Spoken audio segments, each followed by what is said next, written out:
Hey gang, welcome to Ocala Garage. My name is Thomas. It's been a bit, it's been probably, I don't know, like a month or so since I've gotten to come out in the garage. Spring is very busy out here on our property. But I wanted to take you guys through a couple of things I've done recently to the car. It's getting close, it's been difficult to find time. I'm sure you guys can all appreciate that. But first, I want to talk about something real quick that I was given by the nice folks over at Odeli. They have this headlamp thing that I think is actually pretty neat.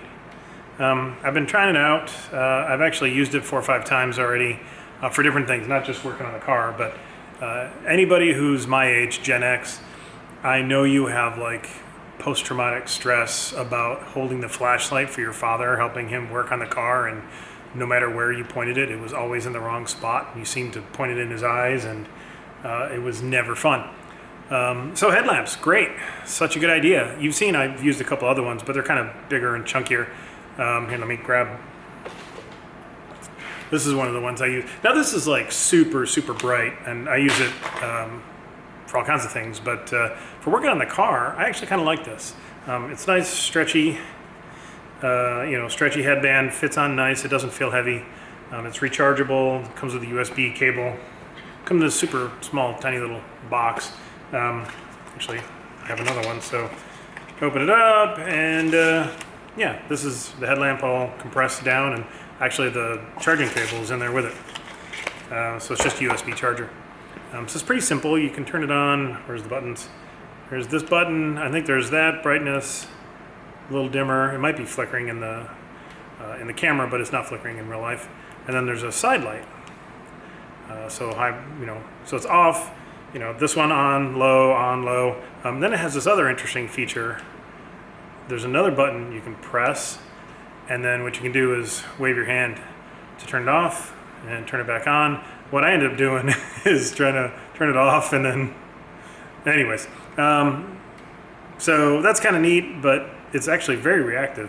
So if you're just doing something, moving your hand around, it might shut off. But anyway, Odeli, this is the Strip Lamp Pro. I think that's the one that has a little wavy hand thing. But give them a look. I'll put a link down below.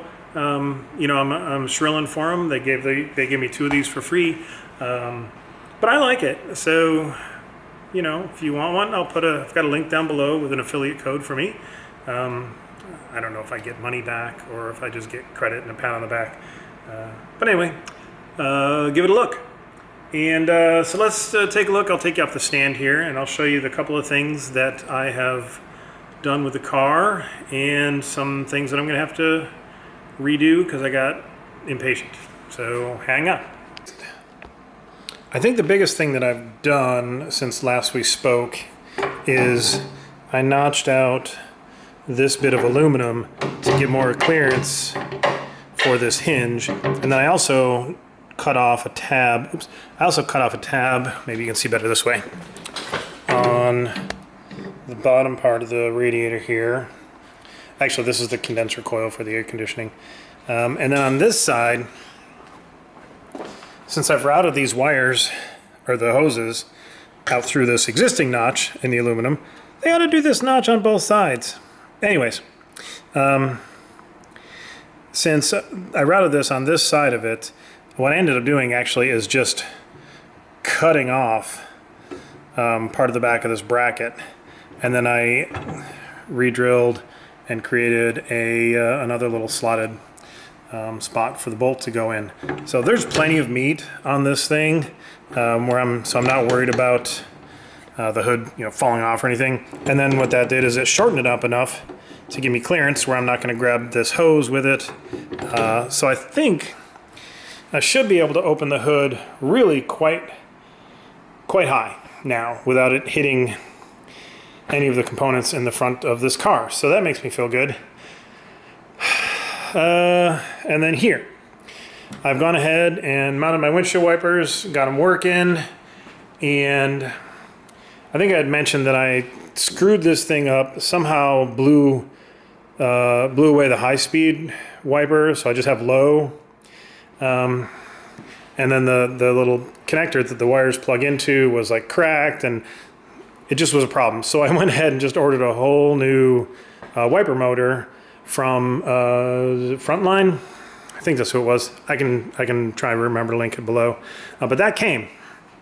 So let me walk you over to my messy workbench here. So this is the new wiper motor, and then I'm going to have to open up the back of this and then put the the cable that comes out to actually actuate. So I'll take the cable off of that one and put it on this one. I also ordered this little clip so that it'll plug in nice into this, and that was what I had issues with, and why I kind of broke the other one and just couldn't get it fixed. So I broke something inside. Anyway, it wasn't super cheap, but it wasn't super expensive either. $180 maybe. This was $10 or something. Yeah, I'll try to link who I got it from below. They get bad press every once in a while for not great communication and how long it takes to get things out. But I think it's like a one-man operation almost, but the parts came, so there you go. I think that's really about all I did. Well, I also bought some mounting bolts to mount the hood, here, let me swing you around, to mount the hood to those brackets, because I couldn't seem to find them, somewhere I lost some bolts. Don't be as disorganized as I am. That's my word of advice to you guys. So I went to my local hardware store and spec'd out they're grade 8, so they should be more than strong enough. So I'm hoping to get either my wife or one of my friends to help me get this placed on the car so I can start drilling and mounting and getting it kind of fitted and lined up so we can start putting in the lights and see. I've had somebody ask me, one of my viewers asked how I routed these wires here to see if there was enough space, because they were having issues with getting everything to fit just right. I did mention, this is a ADD video today. Almost dropped you guys. I did mention that for the fan, that the wires didn't, gosh, I've actually cleaned this all up. The end of this connector here from the fan didn't quite reach the harness that came with the kit, so I added some wires, but it looks like I cleaned it all up, so I can't really show you, but I did run wires to extend from here to the actual existing harness, because it just didn't fit the way I ran the wiring through. And then if you can see over here, I've been contemplating, and I'm almost certainly going to do it.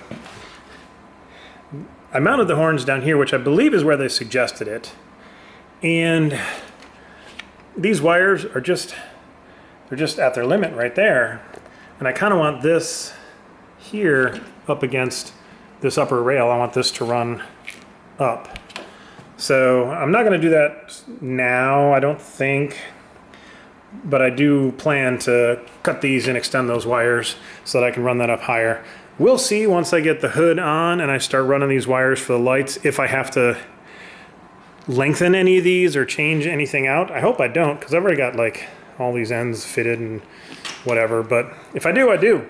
And I will let you guys know. And then it's on to just buttoning things up.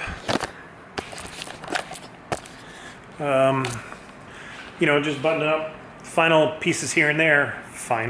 To get this thing ready to be titled and registered and get it on the road. I've got to do a little better with the general alignment. I'm going to take it to a shop because I just don't do alignments. I don't understand it well enough to do a good alignment. I could probably learn it, but I don't feel like it. I think my windshield, I'm going to try just that, like 100-mile-an-hour tape or whatever it's called, just duct tape. Try and see if I can get that passed by just having the windshield taped in place. And then, like I said, I've got wipers working. I'll have all the lights in. I've got to, I think I need to double check and make sure my brakes are bled well and the clutch is bled well. I've got to secure down the center console in here, and maybe put the boots over the emergency brake and you know, the gear lever, and then probably need to take some of these Clecos out of the back here. Take these Clecos out and maybe just secure this down with 1 or 2 rivets or something. And then I think I'm gonna lay the carpet in. Geez, I should clean this first. But I'm gonna lay the carpet in, and then I somehow have to figure out how to get this little bit of aluminum in, because I tried the other day and it just wasn't happening, but I think my Clecos were getting in the way. So yeah, I've got license plate mounted, tail lights, light for the plate, you know, brake, turn signal. I don't believe my DMV requires me to have backup lights. So yeah, I mean,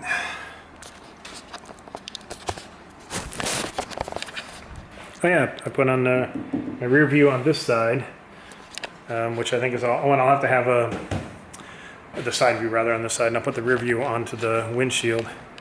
I don't know, I'm sure there's a couple other things. You know, the car definitely, you know, I haven't put any of the sound and heat, you know, matting in there. I've got a lot more things that need to be finished and buttoned up. I don't have any of the, you know, I've got to put the little rubber things around here. I don't have any of the rubber molding around the doors or the back latch. You know, different things like that. So there's a lot of little details. But I want to have to secure this because that's not drilled in. I should probably make a list, huh?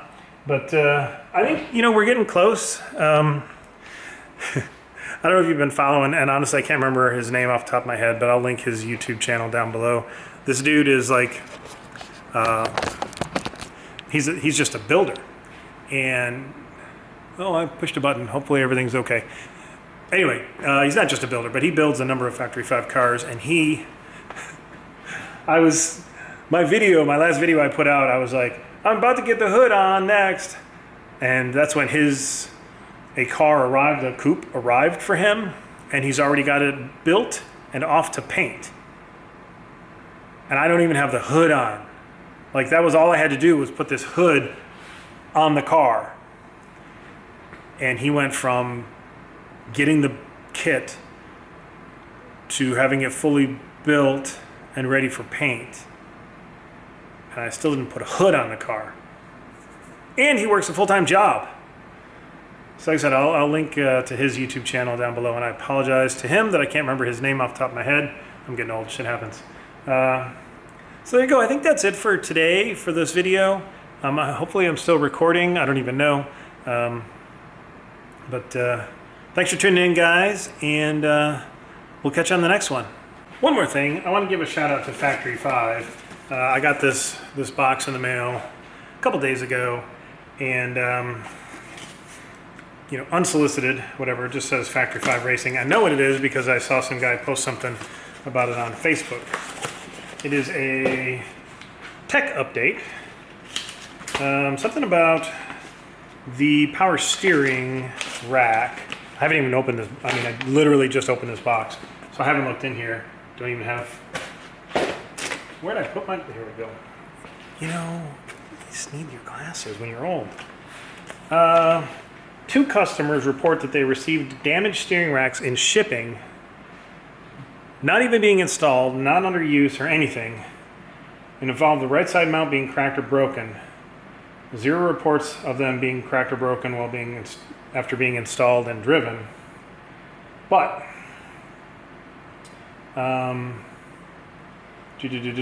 steering rack that we sell is well designed, blah blah blah. Specifically asked engineering to look into damage and anticipate worst case scenarios where a damaged part could possibly be used, blah blah blah. Anyways, if you had a Coupe, I think, or the Roadster, whatever, with the power steering rack, they've given an update support bracket and then instructions. Am I showing you this? An update support, or a new support bracket that they engineered, and some instructions on how to retrofit that bracket into your setup just as an extra safety feature. So, you know, kudos to Factory 5 for always looking out for just trying to build a good quality product. I mean, there's a reason Factory 5 is kind of the #1 kit car company in the world. So yeah, here's the part. I haven't even taken it out of the packaging yet. It's like Christmas. There you go. It's asymmetrical, so pay attention to the instructions on how to put it in. I think I may either paint this, probably paint it. I don't know if I want to pay to have it powder coated, just this part. But I'm not going to leave it raw like this. I'm going to paint it. So we'll get that put on at some point, probably off camera. Anyway, just wanted to mention that as well. So again, thanks for tuning in, guys, and we'll catch you next time.